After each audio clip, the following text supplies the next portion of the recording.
आज यहाँ पर हम लोग मिसलेनियस के क्वेश्चन देखेंगे और साथ में प्रीवियस ईयर्स के कुछ क्वेश्चन देखेंगे।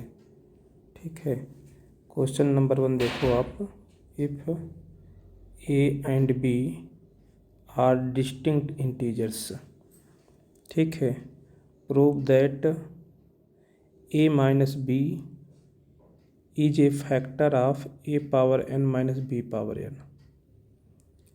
Okay, when where n is a positive integer। Okay, यहाँ पर हिंट भी दिया गया है कि जो आपका a पावर n है इसको आप लिख सकते हो a minus b plus b, यानी a को लिखा जा सकता है केवल a को a minus b plus b, यानी बी ऐड किया गया प्लस बी ऐड किया, कोई फर्क नहीं पड़ा। तो ए को ये लिख दिया गया और फिर इसकी पावर एन लगा दिया गया। ठीक है, पावर एन, तो ए पावर एन यह इक्वल हो जाएगा बाइनोमियल से। अब इसे एक्सपेंड कर देंगे। देखो बेटा जी, ए माइनस बी को फर्स्ट क्वांटिटी बोलेंगे और बी को हम लोग सेकंड क्वांटिटी बोलेंगे। ठीक है, पावर एन है तो n+1 टर्म आएंगे। ठीक, तो NC0 फर्स्ट क्वांटिटी का पावर n में से 0 को सब्ट्रैक्ट कराओगे तो n ही आएगा, पावर n प्लस NC1। ठीक है, दूसरा टर्म लिखने जा रहे हैं। पहले टर्म में यहाँ 0 आता है, दूसरे टर्म में 1 आता है, तीसरे टर्म में 2 आएगा।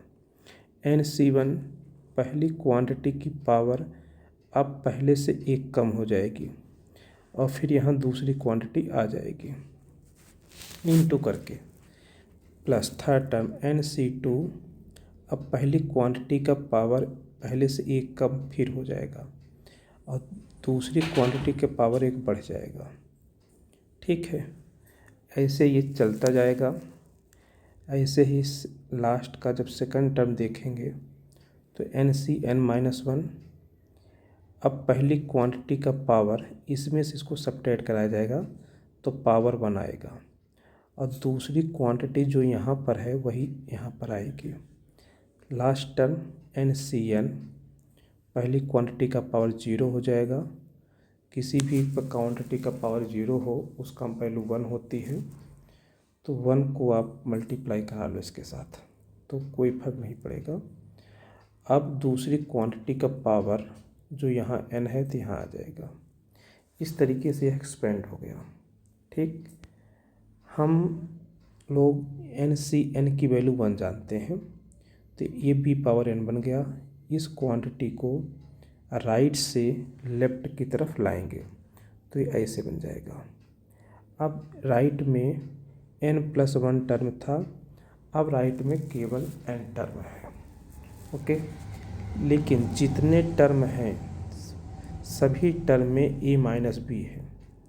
देखो, अब जब ये राइट से लेफ्ट में आ गया तो अब यहाँ पर राइट हैंड साइड में लास्ट टर्म आपका ये बना, लास्ट टर्म में a माइनस बी है।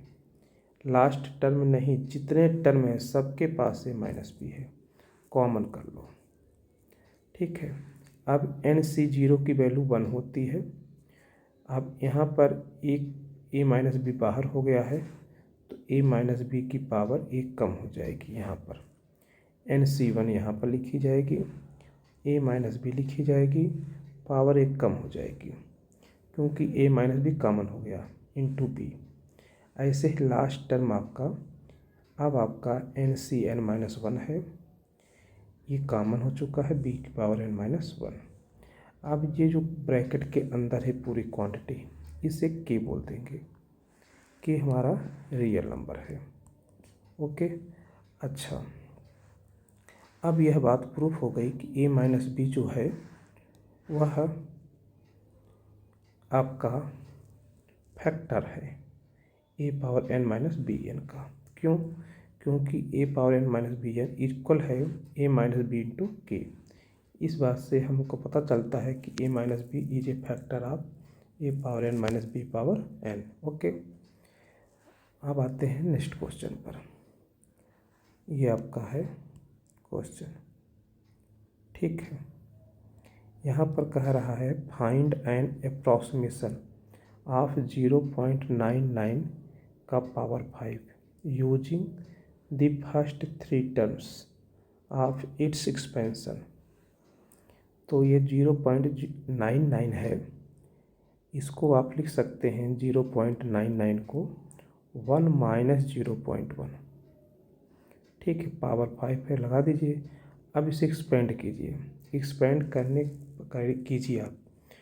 टोटल 6 टर्म आएंगे, सभी टर्म लिखना नेसेसरी नहीं है, यहाँ बोला है फर्स्ट 3 टर्म ही आप लिखें, ओके। तो पहला टर्म तो 1 ही आएगा, ठीक है। 1 की पावर कुछ भी करेंगे 1 आएगा। दूसरा term 5c1 into second quantity. जब फर्स्ट क्वांटिटी 1 हो तो फर्स्ट क्वांटिटी को हम लोग नहीं लिखते हैं, ठीक है, सेकंड क्वांटिटी को लिखते हैं। माइनस है तो माइनस करके लिखी जाएगी, फिर प्लस 5c2 थर्ड क्वांटिटी, मतलब third term, into second quantity का यहाँ 2 है, पावर 2 हो जाएगी, ठीक है। यहाँ सेकंड क्वांटिटी ये है।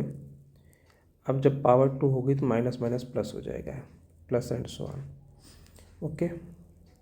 अच्छा, अब थर्ड टर्म में यहाँ पहले माइनस आ जाएगी, ठीक है, और फिर आगे वाले में प्लस आएगी, इसे चलता रहेगा, ओके। तो केवल हम लोग 3 टर्म ही लिखेंगे, फर्स्ट सेकंड थर्ड, आगे को लिखने की कोई ज़रूरत नहीं है। तो ये आपका 1 है। 5c1 की वैल्यू 5 होती है, 5 का 0.01 में मल्टीप्लाई कराएंगे तो ये बन जाएगा। 5c2 की वैल्यू 10 होती है, इसका होल स्क्वायर करेंगे तो ये बन जाएगा। अब 10 से मल्टीप्लाई करने पे ये बनेगा, ठीक है। इसको एज इट इज़ यहाँ लिख लो 1। अब पहले और तीसरे को मिलाकर ये लिख लो, इसमें से 0.05 को सब्ट्रैक्ट करा दीजिए, ये आपका आंसर आ गया। अब नेक्स्ट क्वेश्चन पर चलते हैं। क्वेश्चन नंबर 5 है, आपको एक्सपेंड करना है, एक्सपेंड यूजिंग बाइनॉमियल थ्योरम, इसको एक्सपेंड करना है। तो देखो बेटा जी, ब्रैकेट के अंदर 3 टर्म है, 1 2 3। तो पहले 2 टर्म को हम फर्स्ट क्वांटिटी बोलेंगे, इसको सेकंड क्वांटिटी बोलेंगे, ठीक है। पावर 4 है, 5 टर्म आएंगे, यहाँ x की वैल्यू 0 के इक्वल नहीं है, ठीक है। तो फर्स्ट टोटल 5 टर्म आएंगे, पावर 4 है ना, 5 टर्म आएंगे। तो 5 टर्म कौन कौन से हैं? ये पहला टर्म आएगा, ठीक है, ये आपका सेकंड टर्म आएगा,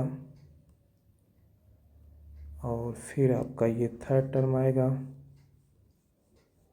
और फिर उसके बाद फिर ये फोर्थ टर्म आएगा,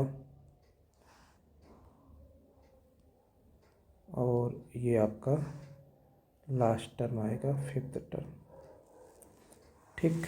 तो फर्स्ट क्वांटिटी का पावर 4 तो यहाँ लिखा गया है, ठीक है। अब उसके बाद 4 माइनस, यहाँ माइनस है ना इसलिए माइनस, तो यहाँ माइनस है तो माइनस आएगा, फिर प्लस आएगा, फिर माइनस आएगा, फिर प्लस आएगा। यहाँ पावर 4 है तो 4c1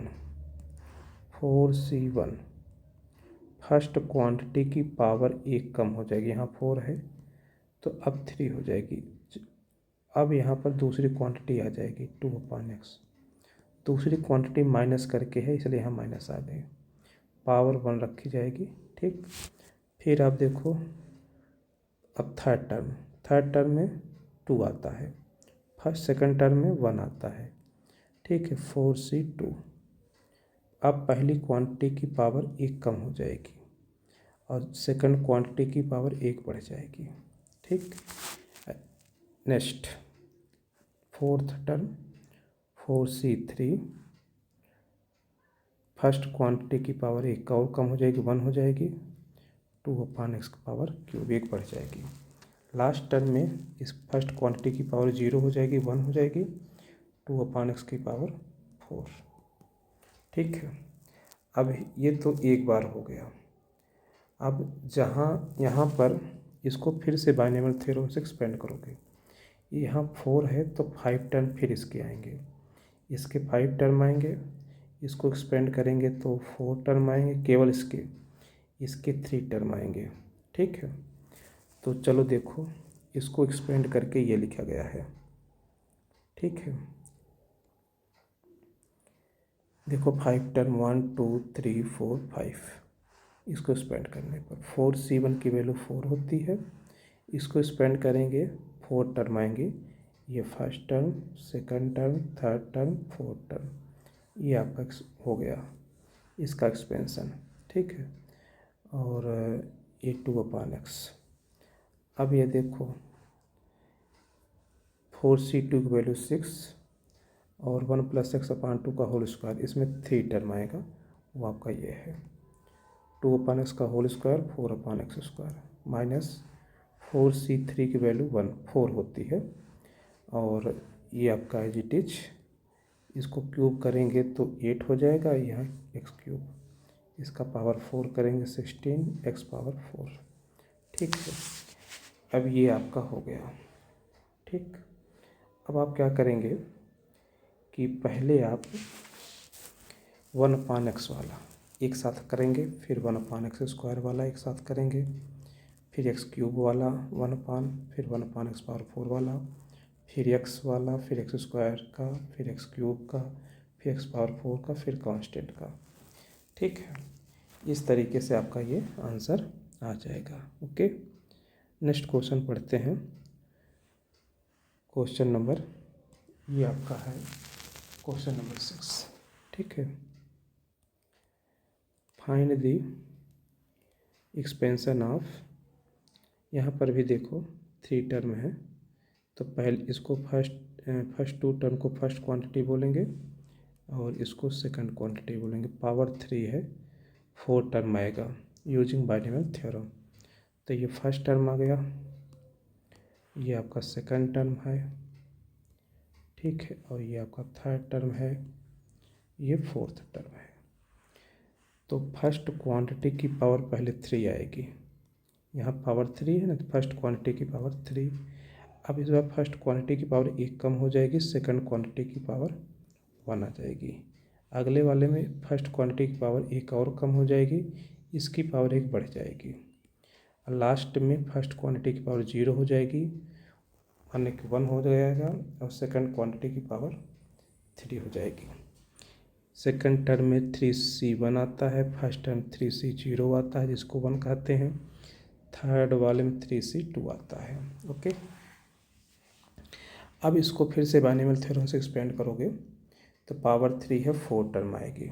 ठीक है, देखो इस तरीके से first term, second term, third term, fourth term binomial theorem से एक्सपेंड करने पर 3 से 1 की वैल्यू 3 होगी, इसको फिर से एक्सपेंड करेंगे तो यह आ जाएगा 3a² प्लस 3c2 की वैल्यू 3, ये आपका आ जाएगा एज इट इज। इसको खोलेंगे तो 9a⁴, ये हो जाएगा 27a⁴। ठीक है, अब पहले x की पावर 6 को लिख लेंगे, फिर उसके x⁵ वाला लिख लेंगे, फिर x⁴ का लिख लेंगे, फिर x³ का लिख लेंगे, फिर x² का लिख लेंगे। ठीक है, फिर x का लिख लेंगे, फिर कांस्टेंट मतलब a⁴ का लिख लेंगे। इस तरीके से आपका सॉल्व हो गया क्वेश्चन। अब देखो प्रीवियस ईयर्स के क्वेश्चन देखते हैं। देखो आप एग्जाम्पल के रूप में the coefficient of x⁻18 in the product 1+x 1 - x की पावर 10 1+x + x² की पावर 9 ईच। ठीक है, तो इसके प्रोडक्ट में x⁻18 का कोफिशिएंट आपको बताना है। कहने का मतलब ये है x⁻18 के साथ में क्या आएगा, इस बात को तुमको फाइंड करना है। जैसे आप लिखते हो ना, जैसे यहाँ लिख दिए NC1x, तो इस x के साथ में जो यहाँ पर है, ये जो है x के साथ में ये क्या है, इसका बाइनॉमियल कोफिशिएंट है। ठीक है, तो यहाँ केवल कोफिशिएंट लिखा है, बाइनॉमियल नहीं लिखा है, तो आप जानते रहिए इसके साथ में जो है ना वही है आपका कोफिशिएंट। ऐसे ही x⁻18 के साथ में जो आएगा वो आपको बताना है इसके प्रोडक्ट करने के बाद। ओके, तो पहले चलो आप इसका क्या करो, प्रोडक्ट करो। ठीक है, थोड़ा सा लॉजिक लगा कर प्रोडक्ट करेंगे। ओके, ध्यान दें, यहाँ पर यहाँ पावर 9 है, यहाँ पावर 10 है। ठीक है, तो इस 10 को 9 में कन्वर्ट करेंगे। ठीक है, तो इससे थोड़ा सुविधा होगी आपको। 1 प्लस एक्स, ये 1 माइनस एक्स है, 1 माइनस एक्स, 1 माइनस एक्स की पावर 9। ठीक है, इसको आपने इस तरीके से लिख लिया, पावर 9 बना लिया। क्यों? क्योंकि यहाँ पावर 9 था इसलिए। ठीक है, तो एक 1 माइनस एक्स इसके साथ लगा दिया। अब ये दोनों बन जाएंगे आपका, और अब ये इसके साथ लगाओ, 1 प्लस एक्स स्क्वायर पावर 9। ठीक है, इन दोनों को एक साथ मल्टीप्लाई कराओ और इसको एक साथ कराओ। ये दोनों आपस में मल्टीप्लाई हो सकते हैं क्योंकि पावर सेम है।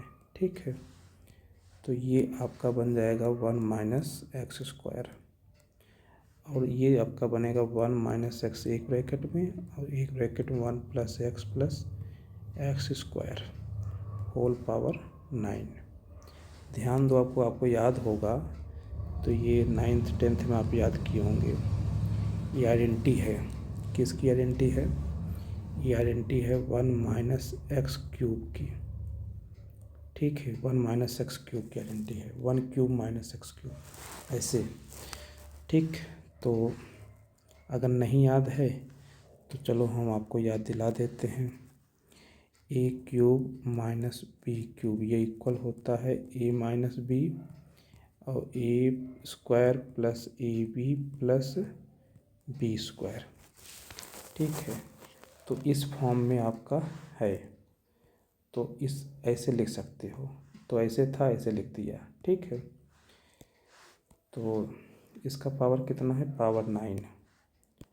तो पावर लिख दीजिए 9, 1 माइनस एक्स स्क्वायर। ओके, आपका ये बन गया। ठीक है,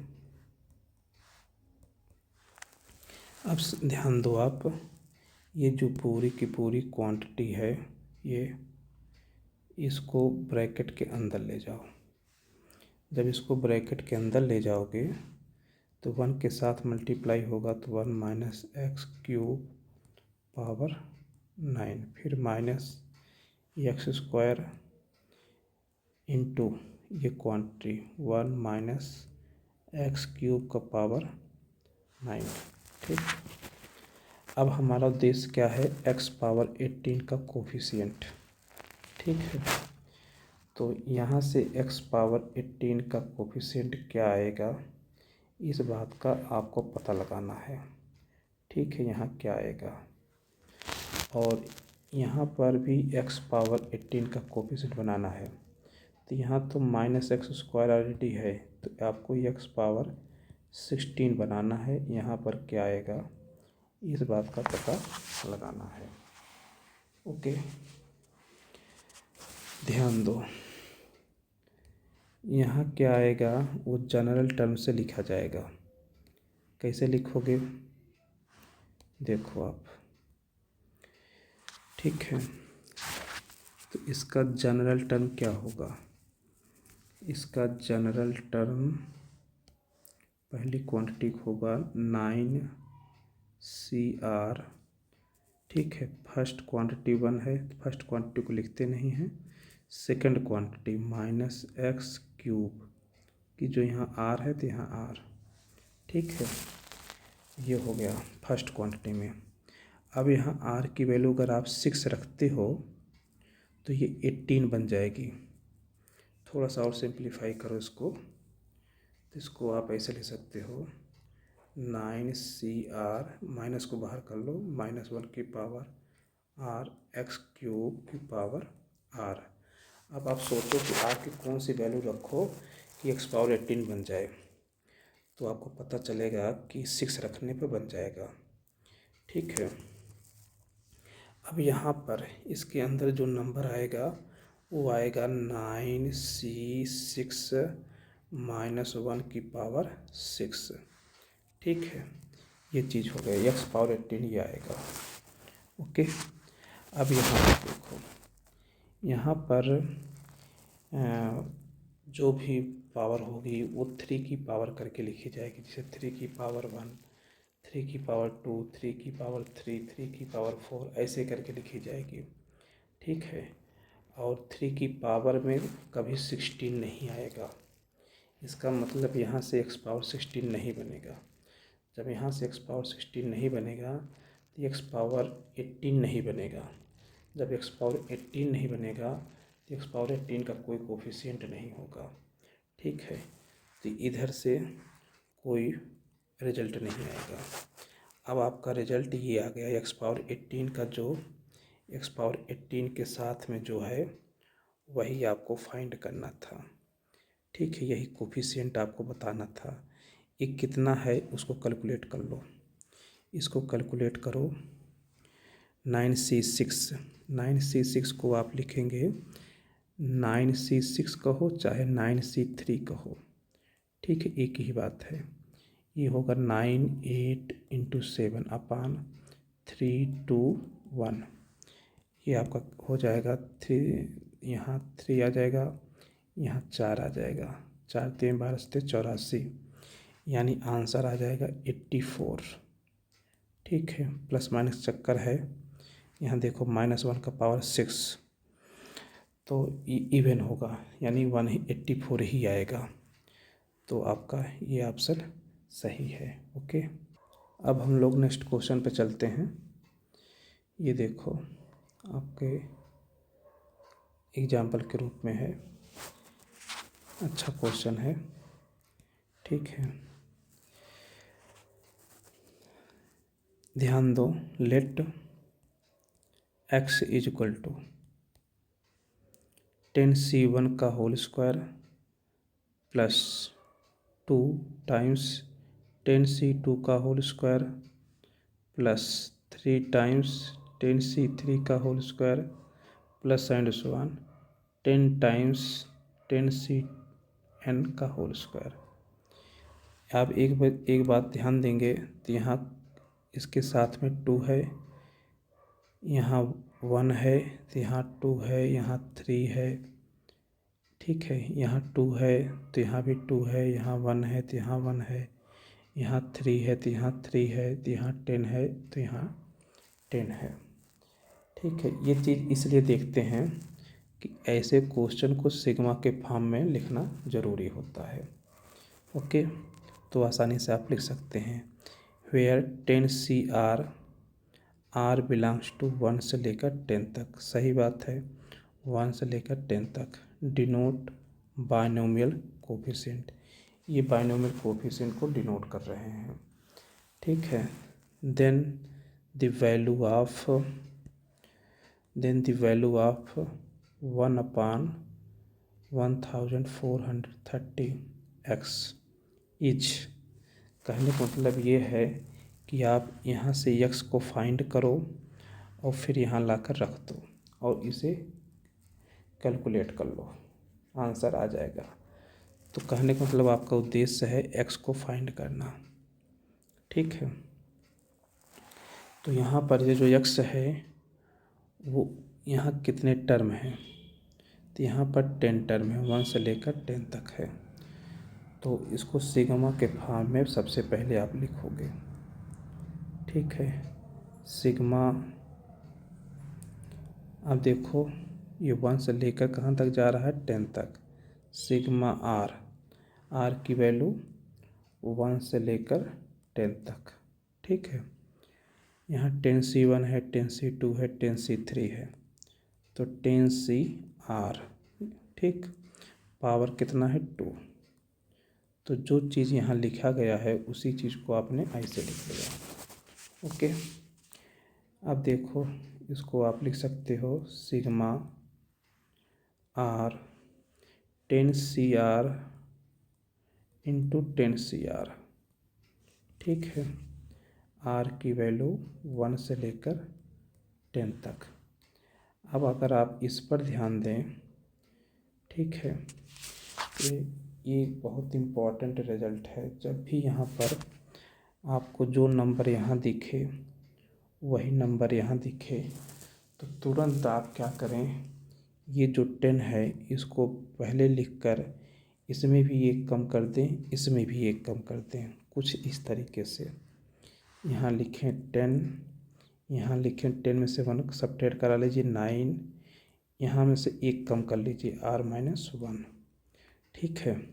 तो ये चीज़ आपकी यहाँ पर ऐसे बन जाएगी, ठीक है। इसको एज इट इज लिख लीजिए इंटू 10CR, ये सिग्मा लगा दीजिए, r की वैल्यू 1 से लेकर 10 तक इक्वल टू, ओके। अब यहाँ पर ये आपका जो 10 है कांस्टेंट है, ये बाहर निकल आएगा, ठीक। तो इसको बाहर कर दीजिए, 10 इंटू सिग्मा r की वैल्यू 1 से लेकर 10 तक, ये आपका हो गया 9CR-1। तो इसको आप ऐसे भी लिख सकते हो 9C 9 -R+1, ऐसे लिख सकते हो, ठीक है।